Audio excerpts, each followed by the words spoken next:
Hello everyone, আমি তোমাদের সকলের প্রিয় মেকআপ আর্টিস্ট অর্পণ। কিন্তু কিছুদিন ধরে দেখছি আমাকে নিয়ে সোশ্যাল মিডিয়াতে এত কন্ট্রোভার্সি হচ্ছে।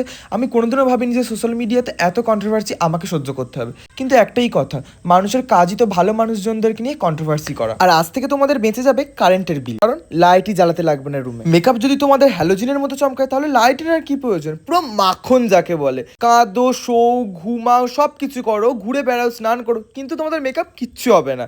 হ্যাঁ, ড্র্যাগ প্রুফ মেকআপটা এতটাই স্ট্রং হয়। আর হ্যাঁ, নিজের মুখে হ্যালোজিন জ্বালাও বা না জ্বালাও, মানুষের কন্ট্রোভার্সি তো তোমাকে সহ্য করতেই হবে। মানুষের কাজ হচ্ছে কন্ট্রোভার্সি করা, আর একজন দক্ষ মেকআপ আর্টিস্টের কাজ হচ্ছে সব কথাকে ইগনোর করে নিজের মতো এগিয়ে যাওয়া। আচ্ছা, ছাড়ো ওসব মানুষদের কথা, আমরা আসি এখন আমাদের কাজের কথায়। তবে নন এসিভ ব্রাইডদের জন্য কিন্তু এই বিউটি লক টেকনিকটা বেস্ট। আর তোমরা এটা ভাবছো তো মেকআপটা ম্যাট ফিনিশ হওয়ার বদলে এতটা গ্লো করছে কিভাবে? বলছি, দাঁড়াও। আর তার আগে বলি, আমার কিন্তু ব্রাইডাল বুকিং স্টার্ট হয়ে গিয়েছে। যারা যারা বুক করতে চাইছো এখনই কন্ট্যাক্ট করে নাও নিচে দেওয়া কন্ট্যাক্ট নাম্বার। আর পরের পার্টটা দেখার জন্য কমেন্ট করে খুব তাড়াতাড়ি আসবো আমি পরের পার্ট নিয়ে।